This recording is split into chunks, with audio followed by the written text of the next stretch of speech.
I was suddenly shaken awake, my eyes barely open to see my daughter's anxious face looming in my blurry vision. I slowly sat up and asked her, "What's wrong? Did you have a nightmare?" "No, Mom, please. We need to run away from Dad now. Hurry." With that single word, my groggy mind snapped to alertness. What followed was a shocking revelation from my daughter that left me dumbfounded. "My name is Rebecca. I'm a 35-year-old ordinary woman who works while raising my 7-year-old daughter, Lily. Our precious gem is not only adorable but a bit unusual, or rather, has some mysterious aspects. Mom, you're forgetting your umbrella. What's the weather forecast for today?"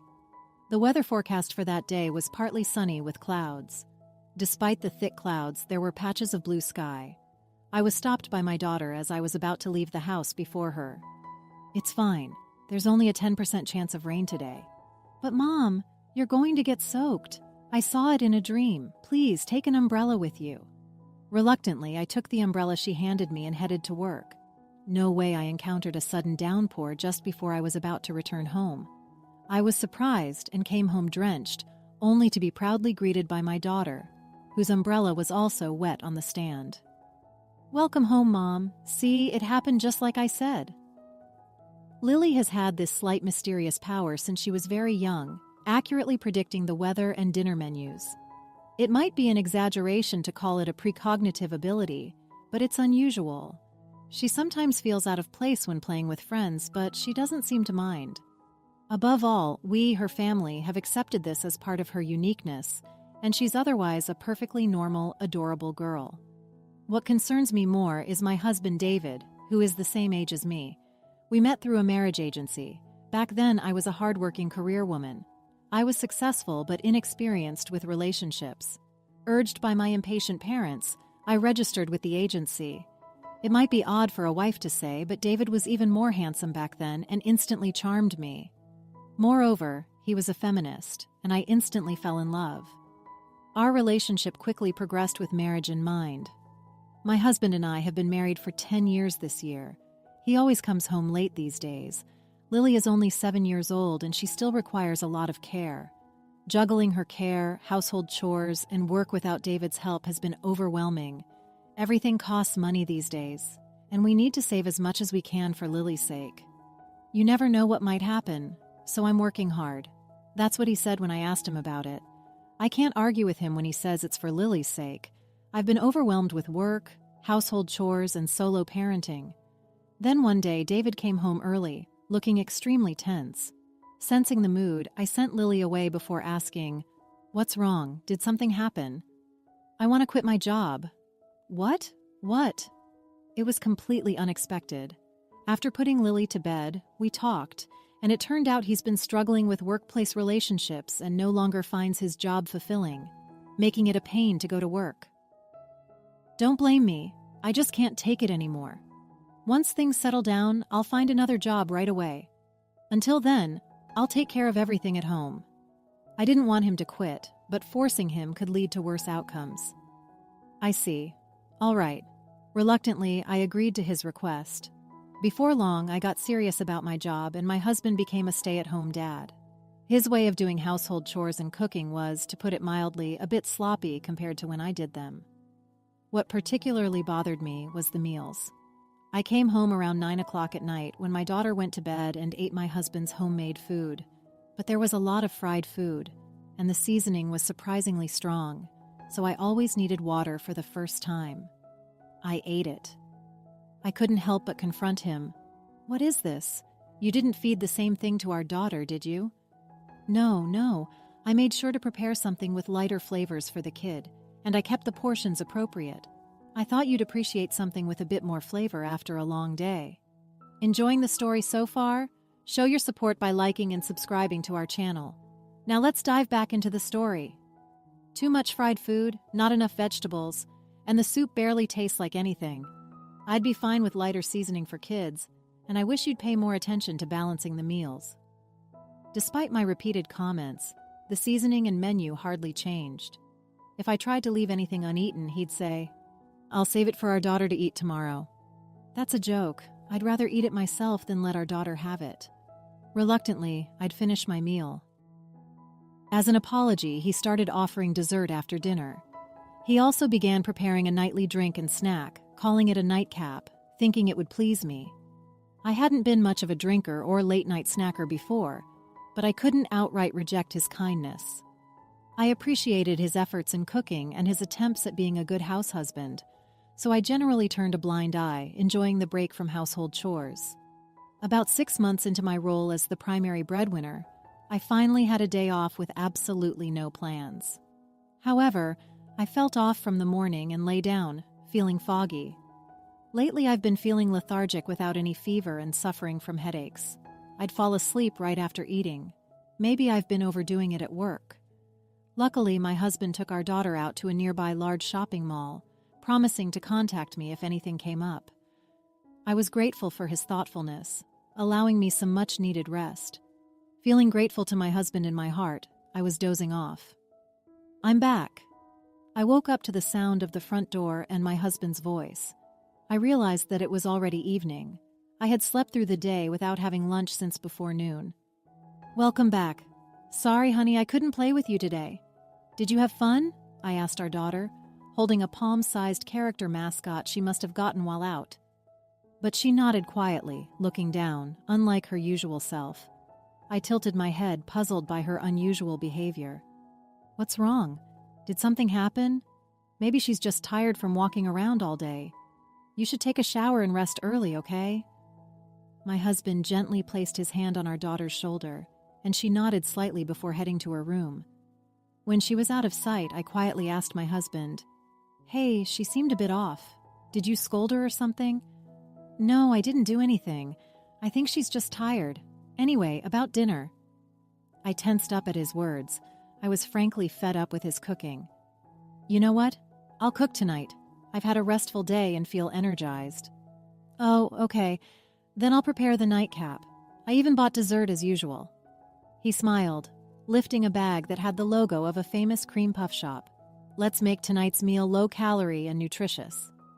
Later, we had dinner together and decided to sleep together for the first time. Though she smiled when it was just the two of us, I could tell she was anxious and wanted to spend as much time together as possible. "Mom, I have something to say." In the privacy of our bedroom, wrapped in blankets, my daughter whispered in a voice so faint I almost missed it. What is it? Please don't drink any alcohol tonight." What could this be? Another instance of her slight precognitive ability? Nodding in response to my daughter's serious gaze, she closed her eyes, seemingly reassured.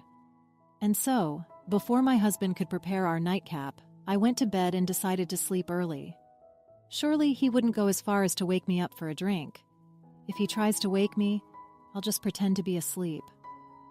With that thought in mind, I closed my eyes. "Mom, hey Mom, wake up!"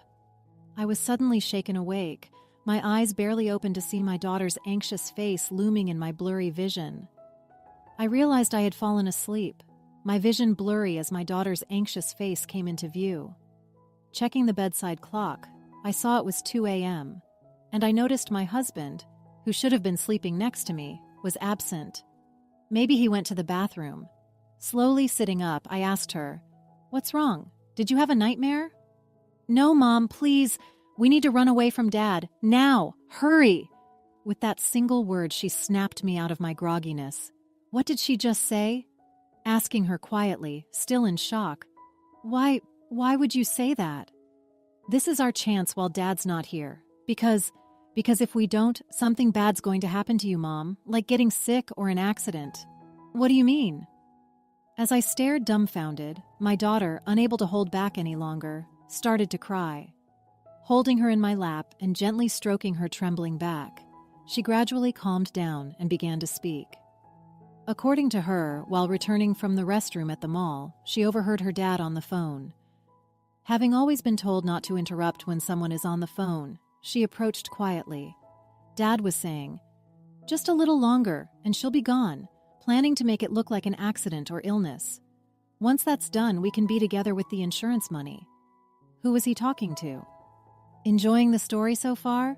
Show your support by liking and subscribing to our channel.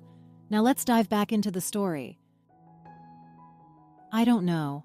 At first I thought it was you, Mom. but it wasn't because Dad, he was saying bad things about you, and he said, "I love you" to the person. If this was true, my husband was planning to send me to my demise. Besides, my husband is having an affair. My daughter was sobbing and continued, "He said I love you to someone, not Mom." I was so shocked I accidentally called out to Dad. Then Dad immediately ended the call and asked, "How long have you been there?" When I said just now, he smiled and said, "Let's keep this our little secret from Mom. If you don't tell, you'll get a new kind and sweet mom." Tears and snot streaming down her face, she clung to me. "But I want you. I don't need another mom. I love you so much," she wailed, clinging to me. At that moment, I felt an overwhelming sense of guilt for putting her through this and anger towards my husband.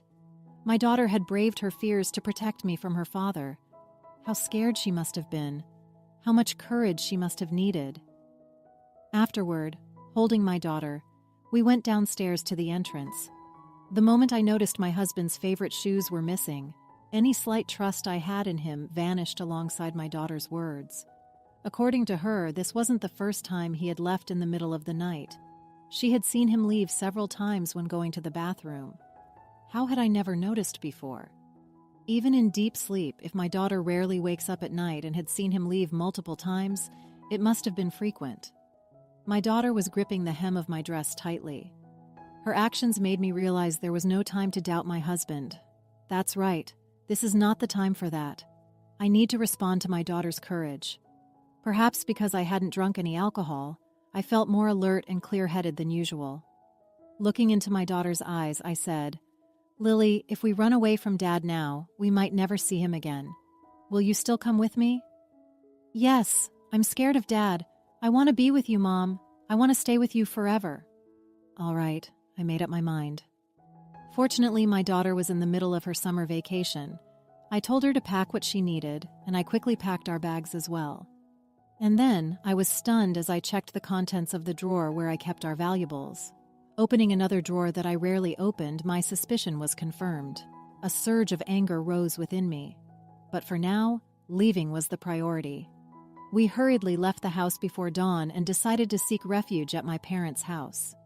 My parents were surprised to see us arrive so early in the morning, but they kindly welcomed us. After showing them what I found just before leaving and explaining what my daughter had told me, after the day had fully dawned, I sent a casual message. "Mom got hurt. I'm taking my daughter to help out for about a month or so. Please take care of the house while we're gone. Got it? Leave everything here to me." He was surprisingly calm about his daughter and wife disappearing overnight. Surely he must be smirking, thinking he can now do as he pleases alone. I'll lay low for now, but I won't let this go for my daughter's sake. As soon as we arrived at my parents' house, my daughter, still with tear stains on her cheeks, fell asleep. Looking at her sleeping face, I made a certain phone call. About a month after taking refuge at my parents' house, I decided to return home, leaving my daughter with my mom. I entered the living room after unlocking the door, my smartphone in my chest pocket. My husband, who had been holding his head in front of his smartphone, gave me a forced smile as if nothing had happened. "Oh, welcome back. Don't just come back suddenly like that, you surprised me. How about I make you a nice iced coffee with lots of milk and sugar?" If it were the old me, I might have been deceived. But not today. I don't need it. Instead, I want you to write this. I confronted my husband, who was about to head to the kitchen with divorce papers. He sighed deeply after glancing at them. "Divorce? Huh. Well, if that's what you want, I'll agree." His reaction was expected, but it infuriated me. He casually accepted it with a smile. "I'll agree to the divorce since you're the one asking for it. But you'll meet my demands for the settlement, right?" "What are you talking about? You're the one who'll be paying." My husband looked puzzled. He shook his head unwillingly with a forced smile. "Come on, I've been supporting you in my way, and now you're handing me divorce papers unilaterally. A good husband, the kind that skips work for affairs and plans to put his wife in danger. What are you talking about?" I couldn't help but snort at his dumbfounded face. I pulled out a small bottle filled with pills from a drawer I hardly used and showed it to him. The label read, "For stubborn insomnia, 1 pill for a good night's sleep." That's it. I bought it because I couldn't sleep well. It's obvious if you look at it. The amount hasn't decreased since I left. I opened and took pictures of everything before I left. Want me to compare? Don't talk nonsense. Besides, where's the proof that I gave those to you? Everything you've been doing with your mistress, I know all about it. I returned to my seat with the bottle in hand, pulling an envelope from my bag and spilling its contents. My husband froze in shock. No wonder those were printouts of messages he had sent to his mistress. It said things like, "I'm skipping work to see you. Wait for me. I quit my job so we can talk more. Love you. I got something that'll make sure she won't wake up. I can visit you during that. Think we can be together soon. Wait for me, my princess." He sent this kind of message every lie about working late, and his plans to make my demise look like an accident or illness were detailed. Thinking back, the meals he prepared for me were high in salt, fat, and even sugary desserts. It's no wonder my health declined. Plus, he probably tampered with my drinks while I took a shower. I didn't drink often, so I didn't notice. But when I drank the same thing at my parents' house, the difference in taste was shocking and confirmed my suspicions. I started feeling unusually tired after beginning to eat my meals. I never felt refreshed despite falling asleep quickly. No wonder with alcohol and these pills mixing them is the worst. Imagine what could have happened. My husband's face turned pale as his eyes darted around. "That's how come you have this stuff. Don't tell me you snooped through my phone. That's a violation of privacy." "No, I got it from her. Your mistress." I flipped over a second envelope to show him, and his face went white. No wonder. The scattered photos showed him getting cozy with a young woman right after returning to my parents' house. Believing my daughter's words, I contacted a private investigator to track my husband's movements. He probably never imagined I'd doubt him. Not even 3 days after we left, he was bringing his mistress into our house, living as if they were newlyweds. It was easy to find out about his mistress's background, from her real name to her workplace. "A few days ago, I negotiated with your mistress. I showed her the photos and said if she provided testimony and evidence favorable to us, I'd reduce the compensation fee. She handed over her phone and said, 'Do whatever you want with it.'" My husband was flipping between his phone and the photos. He muttered things like, "So that's why," and "she betrayed me." I tapped the divorce papers laid out on the table. Now, on to the main issue. With all this evidence, I could go to the police, but I don't want the father of my child to have a criminal record. So what then? Sign the divorce papers, the settlement money, alimony, child support. Oh, and the savings you spent on your mistress. You'll pay that back, right? Wait a minute. It was just a fling. Divorce just like that. Whether it was a fling or not doesn't matter to me. You betrayed your family. You inflicted trauma on our daughter. You tried to end my life. After all that, thinking you could get away with it is delusional. As I said that, my husband collapsed to his knees. Just as I thought that, he grabbed my leg, glaring at me fiercely. "It's your fault for being such a charmless woman. Did you think I'd just return everything quietly?" My husband raised his fist. I pursed my lips, stared him down, and pulled out my phone, holding it up to his face. "I've been on the phone the whole time since I entered the house." "What?" His fist froze as if his grip loosened. I quickly stood up and gathered the documents I brought. The person on the other end of the phone is my father and my lawyer. They're waiting just around the corner, ready to come in at any moment. No, that's not. It's different. I've been recording it all as well, so I'll use it as evidence. From now on, we'll communicate through my lawyer." My husband lost for words, slumped down as I left the house with my belongings. I got into the car where my father and the lawyer were waiting, and then called my mother, who was looking after my daughter. My daughter cheerfully greeted me on the phone. "Mom, did you finish talking with Dad?" "Yay, Lily, I'm sorry. I talked to him, but it turns out we can't live with your dad anymore." Her reply was silence. Guilt for taking her father away from my little daughter hit me. Even though I had resolved myself, "Sorry, Lily." "That's well, Mom. It's okay. I understand. I'll be here for you." Her words enveloped me softly, making the back of my nose tingle. Tears welled up, and my father beside me offered support. Later, we got divorced. The apartment we lived in was sold due to the division of assets, and I returned to my parents' house. My ex-husband, jobless and unable to afford a lawyer, couldn't pay the agreed amount and ended up begging his parents for help. His parents were furious with him. My in-laws paid compensation and other expenses he owed me in full as an apology. Afterward, he tried to cling to his mistress, who quickly discarded him. Unable to find a decent job, he now leads a difficult life filled with odd jobs, as I heard from my in-laws. Meanwhile, I began a new life with my parents and daughter at their home. Lily stopped making her mysterious comments after moving, but made good friends at her new school and seemed happy every day. We might face many challenges ahead, but I swear on my now empty ring finger to raise my daughter well and ensure her happiness. Let's conclude this story with a sense of closure and resolution. In the aftermath of confronting my husband's betrayal, life took a new turn for both Lily and me. With the legalities settled and our ties severed from the toxic past, we embarked on a journey of healing and rebuilding. Returning to my parents' home became a sanctuary, a place where love and support enveloped us in warmth. Together, Lily and I forged ahead, resilient in the face of adversity. Despite the initial upheaval, Lily flourished, finding solace in the familiarity of her new surroundings and forming bonds that enriched her childhood. As for me, the scars of betrayal gradually faded, replaced by a newfound strength and determination. Each day was a testament to resilience, a reminder that even in the darkest of times, there is light at the end of the tunnel. With Lily by my side, I vowed to create a life filled with love, laughter, and endless possibilities. Our journey together was far from over, but as we embraced the future, hand in hand, I knew that we would navigate whatever challenges came our way with courage and grace. And so, let this be not an ending but a beginning, a tale of resilience, redemption, and the enduring power of love to conquer all.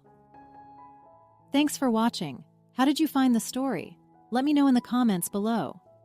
Don't forget to like this video and subscribe to our channel for more awesome stories like this.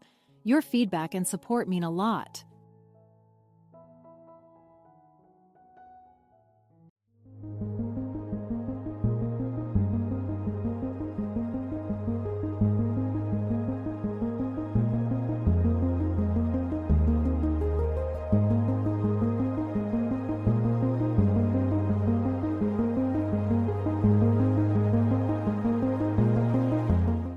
Alright, everyone's presentations are done. Nick, the manager, said as he tried to move the discussion forward. Excuse me, I haven't. I recently found out something. Nick interrupted me and began to speak. There's apparently someone in this department who didn't graduate high school and is just a part-timer. Meetings should be for employees only. Absolutely right. His lackey, Mike, of course, agreed with Nick. I'm leaving. After leaving the meeting room, I started to shut down my computer. I noticed that an email had arrived, not in my personal inbox, but in the company's shared email. Thinking, there's no point in speaking up, no one will listen, I went home quietly. The next day, I heard a commotion from Nick's desk. He was staring at his computer screen, his face pale. Nick! Is something wrong? Mike looked at the screen with him. And he turned even paler than Nick. Why is he so angry? Knowing the reason for Mike's distress, I thought to myself, serves them right. My name is Adam. My mother passed away when I was in the 9th grade, and I was raised by my father. Well, you could hardly call it being raised. After my mother passed, my father changed. He drowned his sorrows in alcohol, and though he still went to work, he squandered our living expenses on horse racing. Because of that, I had to start working part-time as soon as I entered high school. Every month, I went to the convenience store with bills in hand that couldn't be auto-deducted from my father's account. Even though I endured it because I didn't want to be alone, I reached my limit in my second year of high school and dropped out. I found a live-in job at a distant inn. Thank you for everything. The day I left home, my father, still staring at the TV, spoke. Take care. That was our last conversation. Back then, 18 wasn't the age of majority, so I needed my father's permission to work, and I couldn't hide my place of employment. Yet, my father never visited me even once. I kept working just to survive, and before I knew it, I was 42. Years of hard work paid off, and I was transferred to the headquarters. I was thrilled to be recognized by the company, as I thought I'd be working in the field until retirement due to my lack of formal education. Listen up. Our work can change the future of our employees. Don't drag us down. On my first day after the transfer, Nick, dressed in an expensive suit, spoke sternly. There was a reason for this. Our inn was located in a prominent tourist destination, known so well that everyone in the state could sing its commercial jingle. At its peak, we had 5 locations within the state. But that was long ago. Due to financial difficulties and aging facilities, only the place where I had worked for many years and the original establishment remained. I was prepared to lose my job anytime, but now there was a glimmer of hope. With the rise of social media, the tourist area where the inn was located started gaining attention again. Depending on how hard the sales department, where I was transferred, worked, we could either thrive or be forced to give up this prime location to the new hotel chains continuously popping up. For Nick, who had switched careers from another industry to strengthen our sales, this was a battle he couldn't afford to lose. I understood why he had to be strict. I will do my best. Nick sneered at my enthusiastic declaration. Did you not hear what I said? I'm sorry. I thought I was listening carefully. Out of habit from years of customer service, I apologized reflexively, though I had no idea what had offended him. Someone was watching me with a smirk. In this department, there are those who are expected to excel and those who have been shoved here because they have nowhere else to go. You are the latter. It was Mike, the section chief. He's 7 years younger, at 35. But he was called to headquarters much earlier than I was and had been moving around within the headquarters ever since. I'm not jealous, but I can't accept that he's my boss. Graduating from a prestigious university, he has an unusually high pride and caused many problems as a newbie, making things very difficult for me when I was the front desk leader. When I found out Mike was transferred to the sales department a month before me, I was disheartened. Mike is right. With just a middle school diploma, there's not much you can do. Don't even think about achieving results. As if I didn't exist, Nick remarked, I'm thirsty. Mike eagerly ran to the coffee maker. It seems Mike is Nick's lackey. I regretted being happy about my transfer to headquarters, wishing I had stayed on site forever. Send a direct mail to every company on this list by the end of the day. Nick only assigned me tasks that even a new graduate could handle. What? There are over 1,000 companies. You want me to send to all of them by today? Yes, if you and your fellow misfits split the work, even those with nowhere else to go should finish by today. I glanced at the employees typing away expressionlessly. They were worn out from customer service, only thinking about leaving on time, or were women reassigned after having children, with zero motivation for work. Even Sam, a new graduate from the same university as Mike, who was supposed to be among the expected achievers, had no enthusiasm for the job, having joined the company wanting to do customer service. I don't care what they say, I plan to quit anytime, he said. Only Nick and Mike were highly motivated, making all the decisions between the two of them. I originally only wanted to work at the inn to survive and had no particular attachment to this job. I swallowed my words, thinking I had no right to reprimand them. About a month after the transfer, Nick told us with a frustrated look. To commemorate the 50th anniversary, we've decided to create a plan exclusive for one group per day. Originally, Mike and I were supposed to come up with it, but our president, Mr. Thompson, insists on hearing everyone's opinions. So, you all get a chance. As Nick explained, Mike began handing out prints. Make sure not to embarrass Nick. If your ideas are half-baked, you'll have to redo them. It seemed that they had printed his handwritten notes by Mr. Thompson, which included several questions and a section for free responses. It made sense why Nick had to seek our input, given that all responses had to be submitted to Mr. Thompson. We were given a week to think about it, and a meeting was scheduled to compile our ideas. My plan is to let guests enjoy both the old and modern America. Nick began the presentations. Guests would watch a master confectioner at a nearby traditional sweet shop make sweets in front of them. The welcome drink would be premium tea in a bottle. Nick's plan was certainly attractive. After his presentation, Nick called on us to present in the order we were seated. Just as I stood up for my turn. All right, everyone's presentations are done. Excuse me, I haven't.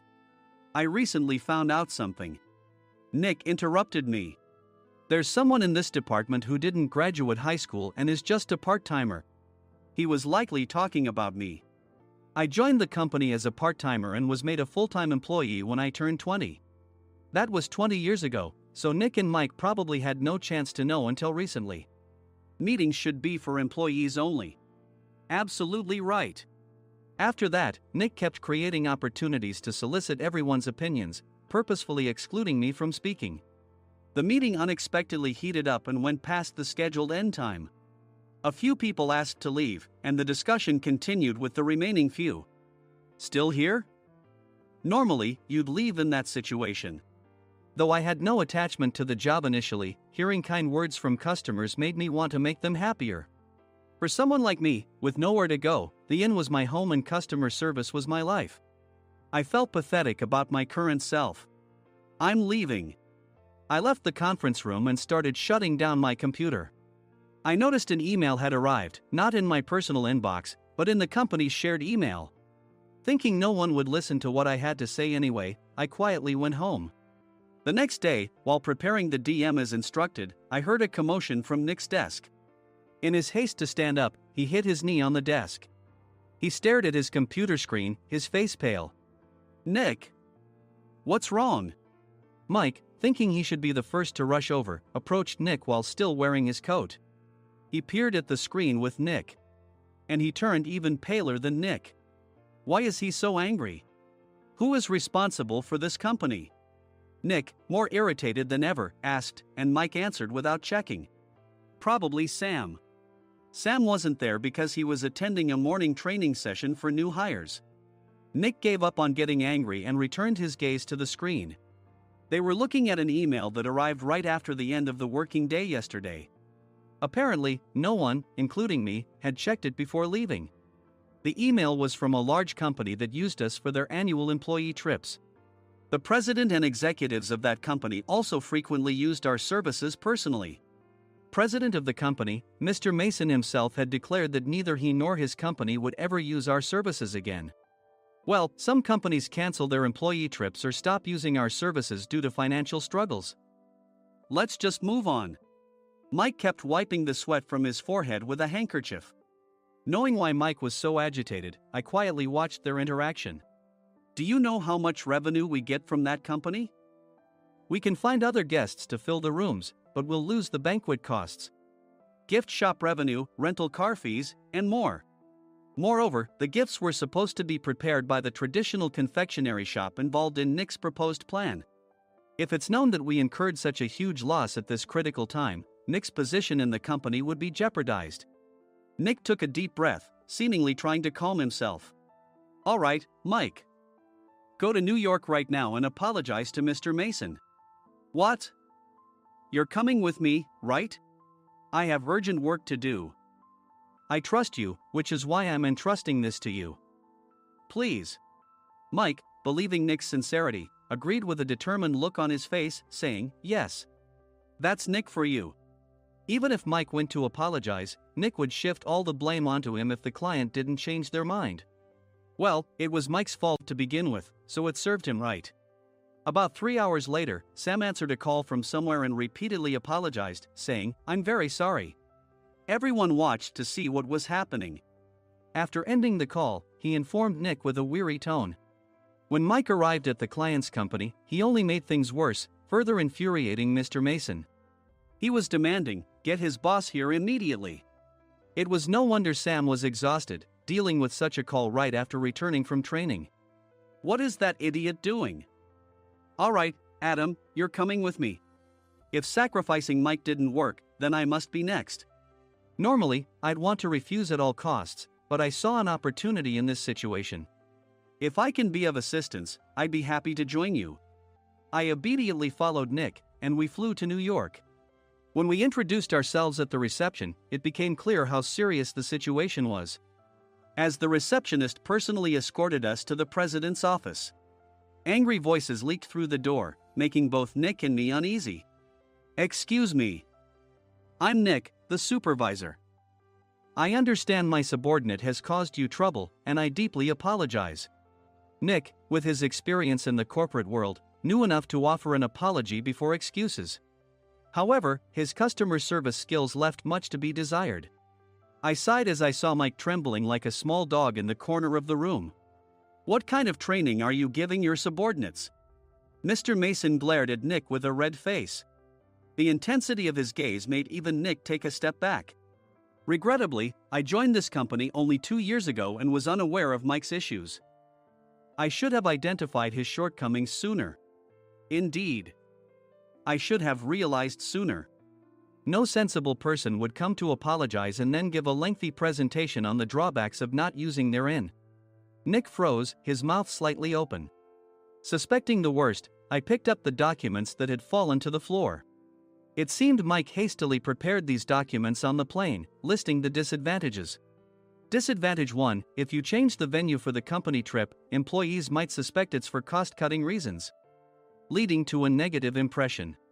Reading it aloud half-jokingly, Nick snatched the papers from my hand and checked the contents with a furious expression. Among the stack of documents was a receipt from a nearby convenience store's copy machine. I felt a pang of dread, hoping he hadn't shown the receipt as well. What do you think he said when I asked what kind of nerve he had to do this? I'm very sorry. Faced with the dire situation, Nick must have thought there was nothing left to do but apologize. In a voice smaller than I'd ever heard from him, he uttered words of apology. He said, "I'm a Harvard graduate. I don't believe I said anything wrong." "Mike, what have you done?" Forgetting his plan to pin the blame on Mike, Nick yelled loudly, even in front of Mr. Mason. "I didn't do anything wrong." "You're still saying that? Look at him." Mike pointed at me with a shaking hand. "I was assigned to headquarters in my 20s and now I'm a section chief. This guy only made it to headquarters at 42. Everything I've done proves I was right. So why are we losing the contract?" Having said his piece, Mike collapsed to the floor. "Of course. You were sent there because you had nowhere else to go." Mike never expected to hear such words from someone he looked down upon. He lunged at me, and Nick hurriedly stepped in to stop him. "Mr. Thompson told me Mike is a quick thinker, and to take good care of him." There's no way he was pushed aside. "Don't make things worse here." "He didn't say quick thinker, he said only quick-witted, didn't he?" I don't remember that part." I recalled the many troubles Mike caused when he was a newbie. When Mike was on the front line, his pride was so high that he never apologized to customers. Customer service, especially in our job, doesn't work alone. It brings both good and bad situations. If the front staff or housekeepers made mistakes, or the cleaning company didn't properly clean a room, one had to apologize to the customers regardless of personal fault. Mike, in such situations, would never apologize, insisting he wasn't at fault. This often angered customers, and as the front desk leader, I frequently had to apologize on his behalf. He caused complaints and disrupted operations, which is why he was quickly moved to headquarters. In departments where he didn't interact directly with customers, his quick thinking was beneficial and things went well. But it seemed his flaws were starting to show. Corporate reservations are supposed to be entered into the system by the sales representative. But a quick check yesterday revealed that more than 10 items were missing from the client's reservation. The handover document clearly stated what needed to be prepared. Why didn't you enter it into the system? Why do we have to give them special treatment? Filling rooms near the banquet hall, setting up all the food in advance. Specifying the brand of wine, they're too demanding. No wonder he always angered customers, I thought, feeling a headache coming on. Grouping them in rooms near the banquet hall is for our benefit too. It makes it easier for the staff to set up beds and serve breakfast since everyone's schedule is synchronized. As for the other requests, Mr. Mason suggested them to lighten our load. I didn't know that. Nick finally seemed to realize that Mike was the one who had angered the client. What did you say to them? I just told them we wouldn't give them special treatment anymore. We shouldn't waste effort on things that don't bring in money. I was utterly exasperated at his lack of understanding of customer service. Of course, we shouldn't comply with unreasonable demands. But carrying over successful practices from past stays makes customers feel remembered and enhances their experience. Good memories encourage repeat visits. That's part of our job. I looked down at Mike, who was sitting on the floor.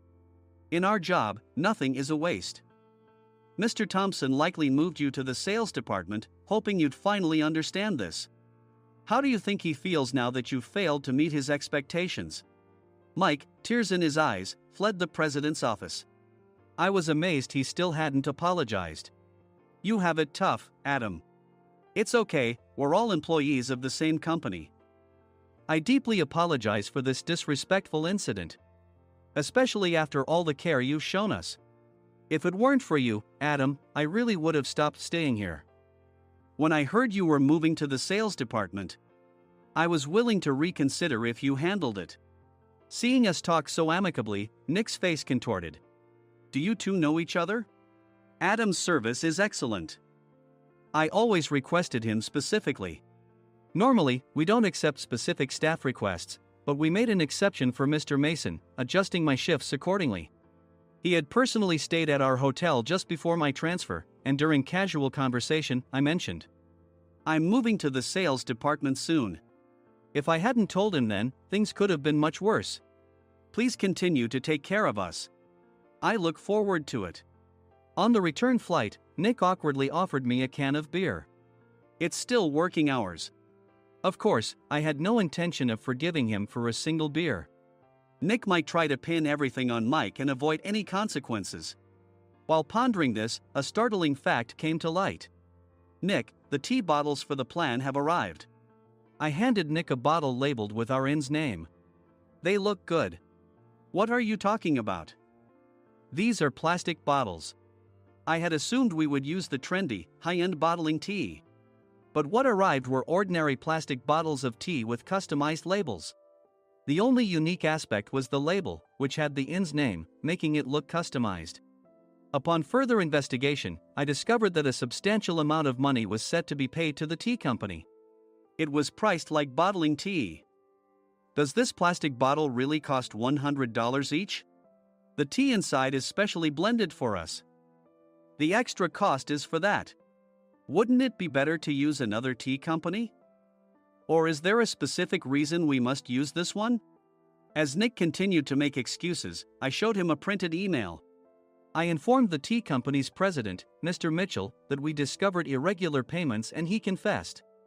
He said you two were high school classmates and planned to split the extra money. That idiot. Why did he confess? That's not important. You should worry about yourself, this could turn into a police matter. Opening the bottle cap, I suggested. How about calming down with this tea? It supposedly has a relaxing effect. Nick drank the tea frantically. In the following days, decisions were made about their fates. Mike was reassigned to the General Affairs Department, with no chance of transfer or promotion, as per Mr. Thompson's orders. As for Nick, since the payment to the tea company hadn't yet been made, he narrowly avoided legal trouble. Instead, he was encouraged to leave the company, and to avoid further complications, Nick submitted his resignation. Rumor has it that connections between HR departments have made it difficult for him to find new employment. Even though it was good to have those two gone, something unexpected happened in the sales department. Everyone became motivated and united in refining the 50th anniversary plan. In the end, my plan was adopted. We collaborated with the Tourist Information Center to provide personalized guides. The plan, tailored to the number of guests, was truly special for the 50th anniversary. Hey, is Adam's family coming to stay? I immediately booked that special plan for my family. Sam noticed it on the reservation list and quickly picked up on it. Yes, I'm inviting my father. That's great. I might invite my parents too. I lacked the courage to face my father just as Adam. But here, with the confidence Mr. Mason praised, I felt ready.